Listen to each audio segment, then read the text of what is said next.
मनोज जरांगे पाटील यांनी जालना येथे उपोषण आंदोलन सुरू केल्यानंतर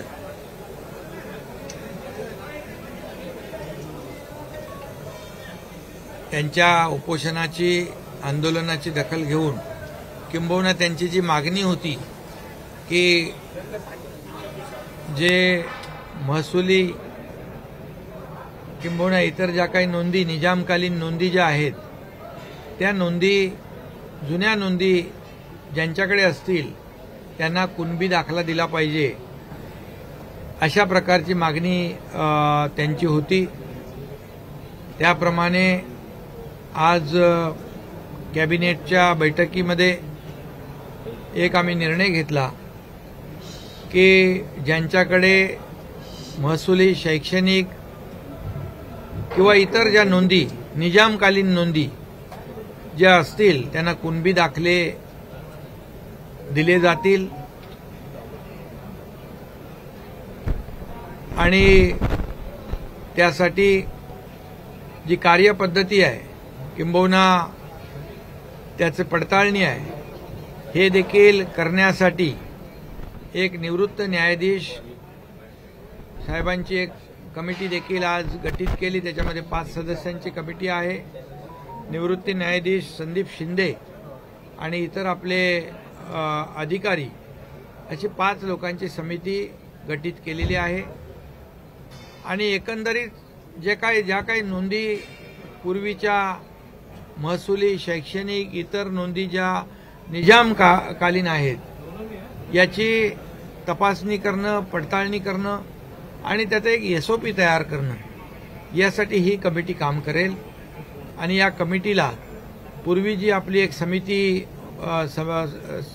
सचिव महसूल यांची समिती मदत करेल आणि ही निवृत्त न्यायाधीशांची समिती जी आहे 1 महिन्यामध्ये सरकारला रिपोर्ट देखील करेल अहवाल सादर करेल आणि जेणेकरून ज्यांच्याकडे नोंदी जुन्या आहेत त्यांना कुणबी दाखले मिळतील त्यांचा फायदा होईल आणि त्यासाठी आपले अधिकारी जे आहेत किंवा ही समिती जी आहे ही संबंधित विभाग म्हणजे हैदराबाद या तिथल्या अधिकाऱ्यांशी देखील संपर्क साधतील। मी देखील त्या मुख्यमंत्र्यांशी देखील वैयक्तिक संपर्क साधेन आणि अशा प्रकारच्या ज्या काही अडचणी आहेत त्रुटी आहेत त्या दूर करण्याचं काम ही निवृत्त न्यायाधीशांची समिती काम करेल। अशा प्रकारचे 2 निर्णय आपण केलेत। आज GR देखील त्याचा काढला जाईल।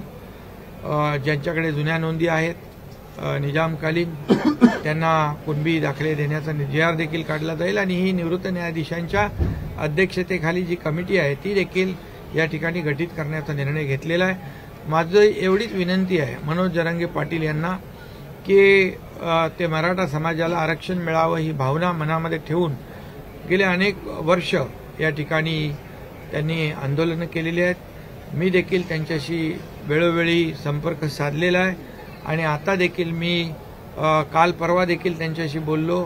त्याच्या गेल्या आठवड्यामध्ये देखील बोललो की यामध्ये आपण मार्ग काढूया। सरकार पूर्णपणे सकारात्मक आहे। सरकार या बाबतीमध्ये पूर्ण सकारात्मक आहे। म्हणून तर जेव्हा देवेंद्र फडणवीस साहेब मुख्यमंत्री होते त्यावेळी देखील आपण कायदा करून मराठा समाजाला आरक्षण दिलं। ते हायकोर्टामध्ये 12-13% कायम राखलं गेलं, परंतु दुर्दैवाने सुप्रीम कोर्टामध्ये या ठिकाणी ते आरक्षण रद्द झालं आणि म्हणून त्यावर देखील आपण काम करतोय। आज एवढंच मी आपल्याला सांगेन की जे आरक्षण मराठा समाजाला दिलेलं रद्द झालेलं आहे ते पुन्हा मराठा समाजाला आरक्षण मिळवून देणं ही सरकारची आमची जबाबदारी आहे आणि आम्ही त्यासाठी कटिबद्ध आहोत। आणि मी यापूर्वी देखील भूमिका माझी स्पष्ट केलेली आहे की त्यासाठी जे सुप्रीम कोर्टाने काही त्रुटी त्या ठिकाणी आपल्या निर्णयामध्ये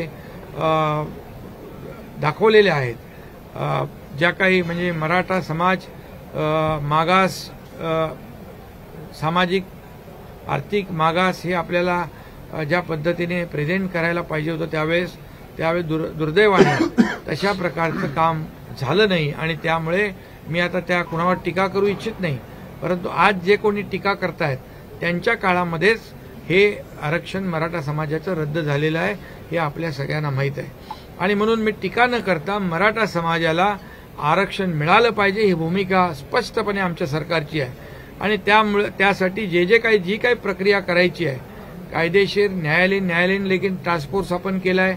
हरीश साळवे साहेबांसारखे तज्ज्ञ वकील आहेत, अनेक वकील त्या टास्क फोर्समध्ये आहेत. त्याचबरोबर जो डेडिकेटेड आयोग आहे तो देखील यावर काम करतोय. आणखी जे काही करायचं आहे ते पूर्णपणे शासनाच्या माध्यमातून केलं जाईल. त्यासाठी आमच्या बैठका झालेल्या आहेत, चर्चा झालेल्या आहेत. संबंधित जे कोणी यामध्ये आवश्यक मदत करू शकतात त्यांची देखील मदत आम्ही घेतोय आणि टिकणारं मराठा आरक्षण देईपर्यंत आमचं सरकार स्वस्थ बसणार नाही हा शब्द आहे माझा. आणि या संपूर्ण जी काही दुर्घटना झाली जालन्याची लाठीचार्ज झाला त्या संदर्भात देखील त्याच दिवशी आम्ही संबंधित SP पोलीस अधीक्षक यांना जिल्ह्याच्या बाहेर त्यांची बदली केली. सक्तीच्या रजेवर पाठवलं. त्याचबरोबर ॲडिशनल SP जिल्ह्याच्या बाहेर, संबंधित DYSP जिल्ह्याच्या बाहेर त्यांना पाठवलं. विभागीय पोलीस उपविभागीय पोलीस अधिकारी त्यांना त्यांचं निलंबन केलं आणि पोलीस महासंचालकांच्या माध्यमातून उच्चस्तरीय चौकशी त्या ठिकाणी सुरू आहे. घटनेची झालेली घटना अतिशय दुर्दैवी आहे आणि त्यासाठी आपले लॉ अँड ऑर्डरचे ॲडिशनल DG सक्सेना स्वतः त्या भागामध्ये उपस्थित राहून माहिती घेत आहेत. झालेली घटना अतिशय दुर्दैवी आहे. खरं म्हणजे त्याबद्दल मी खंत व्यक्त केली आहे आणि उपमुख्यमंत्री महोदयांनी देखील त्या घटनेच्या बाबतीत जाहीरपणे क्षमा मागितलेली आहे. त्यामुळे मराठा समाजाच्या भावना, त्यांचा सन्मान, त्यांचा आदर राखणं हे आमचं काम आहे. कारण यामध्ये मी एवढंच सांगेन की मराठा समाजाच्या लाखांचे मोर्चे निघाले परंतु कुठेही कधी गालबोट लागलं नाही. आता या मराठा समाजाच्या आंदोलनाच्या आडून कोणी राजकारण करू नये. मराठा समाज आपला एक मोठा समाज आहे आणि त्याला आरक्षण देण्यासाठी सर्व जे काही विरोधी पक्ष आहेत, सत्ताधारी मंडळी आहेत, या सगळ्यांनी एकत्र येऊन या मराठा समाजाचं आरक्षण जे रद्द झालेलं आहे ते देण्यासाठी सहकार्य नक्की करावं एवढीच माझी विनंती आणि आव्हान आहे. पाटील यांनी पत्रकार परिषद घेतली त्यात त्यांनी असं म्हटलेलं की कुणबी मराठा हे जे काही प्रमाणपत्र पुरावे हवे असतील तर ते पुरावे माझ्याकडे आहेत, मी सरकारला द्यायला तयार आहे. सरकारने 1 महिनाभर जास्त वेळ काढू नये, लवकरात लवकर त्यावरती निर्णय घ्यावा. पुरावे पाहिजे आम्ही देतो. म्हणून माझं एवढंच म्हणणं आहे की कुठलाही निर्णय घेताना त्याचे संपूर्ण परिणामांचा विचार करून घ्या. ते घेतलेला निर्णय टिकला पाहिजे आणि म्हणून त्यांच्याकडे जे काही पुरावे असतील त्यांनी पुरावे आता निवृत्त न्यायाधीशांची कमिटी आपण अपॉइंट केलेली आहे त्यांच्याकडे निश्चितपणे द्यावेत आणि आम्हालाही जे काही माहिती जिथून घ्यायची आहे आपली संपूर्ण अधिकारी त्यातून माहिती घेतील. आणि आम्हाला मनोज जरांगे पाटील यांच्या जीवाची देखील काळजी आहे आणि म्हणून त्यांना आव्हान आहे, विनंती आहे की त्यांनी देखील याचा विचार करावा आणि मराठा समाजाला आरक्षण देण्याबद्दल कुठलंही सरकारच्या मनामध्ये दुसरी भूमिका नाही हे मी पुन्हा एकदा या ठिकाणी सांगतो, स्पष्टपणे सांगतो की मराठा समाजाला आता ते फक्त मराठवाड्यातल्या कुणबी समाजाला, मराठवाड्यातल्या लोकांना कुणबी समाजाचं कुणबी दाखला मिळण्यासंदर्भातलं आंदोलन आहे पण त्याच्यावर देखील आपण निर्णय आज घेतलेत. परंतु मराठा समाजाला जे रद्द झालेलं आरक्षण आहे ते मिळवून देण्यासाठी सरकार कटिबद्ध आहे. सर पण त्यांची जी मागणी आहे की आदेश आणि त्यांना विनंती माझी आहे की त्यांनी जे सुरू ठेवलेलं आंदोलन मागे घ्यावं आणि सरकारला सहकार्य करावं. शेवटी आम्ही यापुढे देखील या विषयासाठी एकत्र येणार आहोत, भेटणार आहोत. त्यामुळे सरकारची भूमिका अतिशय स्पष्ट आहे की मराठा समाजाला आरक्षण देण्याची. त्यामुळे त्यांचंही मनोज जरांगे पाटील यांचं देखील सहकार्य अपेक्षित आहे आणि म्हणून त्यांनी इतके दिवस जे काही आंदोलन केलेलं आहे आणि त्यांची भूमिका अतिशय प्रामाणिक आहे आणि म्हणून त्यांनी आंदोलन मागे घेऊन सरकारला सहकार्य करावं. सरकार पूर्णपणे त्यांच्या भूमिकेच्या पाठीशी आहे.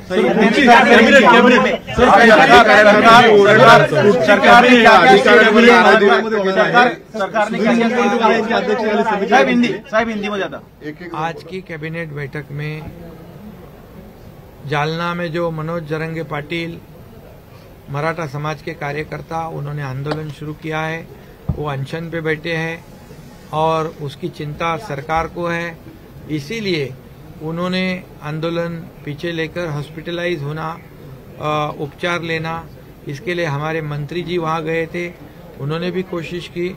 और आज जो उनकी जो मांग थी कि जिनके पास कुनबी प्रमाण पत्र जिसमें महसूली शैक्षणिक जिसपे नोंद है और वो निजामकालीन पुरानी नोंद हो, उसको ये कुनबी प्रमाण पत्र मिलना चाहिए, ऐसी उनकी डिमांड थी. और निश्चित रूप से आज कैबिनेट की बैठक में सरकार ने निर्णय लिया है कि जिनके पास पुराने दस्तावेज है जो निजामकालीन हो, तो ऐसे लोगों को कुनबी प्रमाण पत्र देना चाहिए, ये निर्णय लिया. इसके बावजूद एक रिटायर्ड जस्टिस संदीप शिंदे जी, इनकी अध्यक्षता में एक उच्च स्तरीय समिति गठित की गई है और वो भी इस पर काम करेगी, उसकी पड़ताल की जांच करेगी और जो भी त्रुटियां हैं वो देखेगी और 1 महीने में अपना रिपोर्ट सरकार को पेश करेगी. हमारे अधिकारी भी ये जो पहले जो कागजात है निजाम के समय के, उस पे काम करेंगे. मैं भी खुद वहाँ के मुख्यमंत्री जी से बात करूंगा ताकि वहाँ के जो लोग हैं जिनके पास पुराने प्रमाण पत्र है, पुराने कुछ दस्तावेज है, उसके मुताबिक उनको कुनबी प्रमाण पत्र देना आसान हो जाएगा. और इसलिए ये जो उन्होंने अनशन किया है उसमें जो दुर्भाग्यपूर्ण घटना घटी है, लाठीचार्ज हुआ है, इसके लिए भी सरकार ने वहाँ के एसपी को छुट्टी पर भेज दिया है, वहाँ के एडिशनल एसपी को वहाँ से निकाल दिया है, विभागीय पुलिस अधिकारी को निलंबित कर दिया है, पुलिस महासंचालक उसकी जांच कर रहे हैं, एडिशनल डीजी लॉ एंड ऑर्डर वहाँ पर खुद वहाँ बैठकर पूरा जायजा ले रहे हैं और जो भी दोषी पाए जाएंगे उसके ऊपर कड़ी कार्रवाई भी करेगी सरकार. और इसलिए अभी मेरी अपील है ये मनोज जरंगे पाटिल जी को कि ये आपका जो अनशन है वो पीछे लेकर सरकार को सहयोग करे और हमें उनकी तबीयत की भी, आरोग्य की भी चिंता है और सरकार पूरी तरह से मराठा समाज को आरक्षण देने के पक्ष में है. जो आरक्षण पहले देवेंद्र फडणवीस जी मुख्यमंत्री थे तभी जो दिया था वो आरक्षण हाईकोर्ट में भी कंफर्म हुआ था.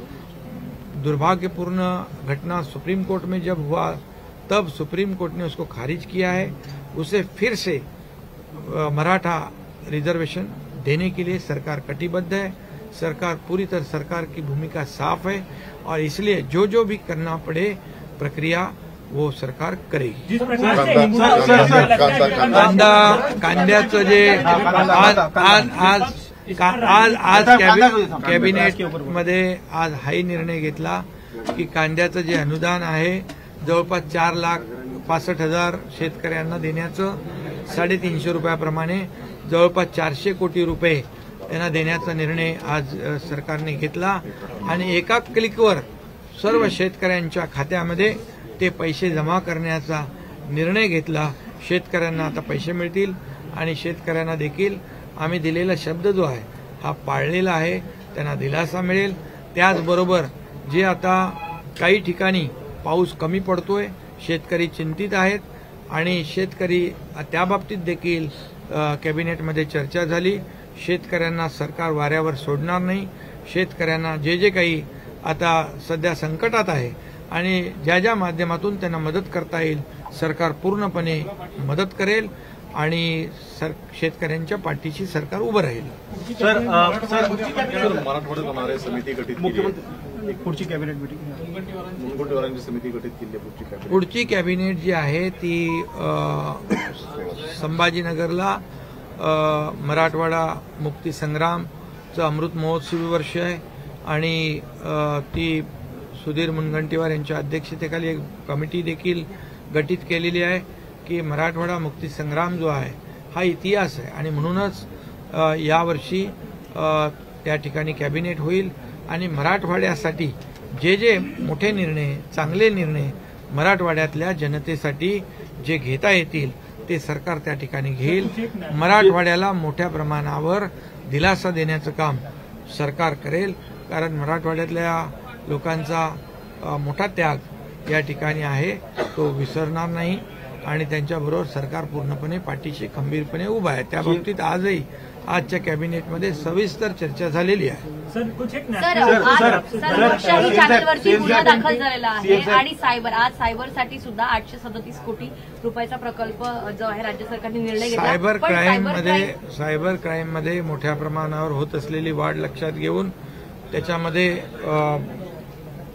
त्याचं प्रमाण कमी करण्यासाठी जे काही नवीन तंत्रज्ञान आहे ते त्याचा वापर झाला पाहिजे आणि पूर्णपणे आपली जी सिस्टीम आहे ॲडव्हान्स सिस्टीम तयार झाली पाहिजे जेणेकरून या सायबर क्राईममधून लोकांची होणारी फसवणूक दाखल होणारे गुन्हे त्याचं प्रमाण कमी होईल आणि मोठ्या प्रमाणावर या राज्यातल्या लोकांना नागरिकांना दिलासा मिळेल.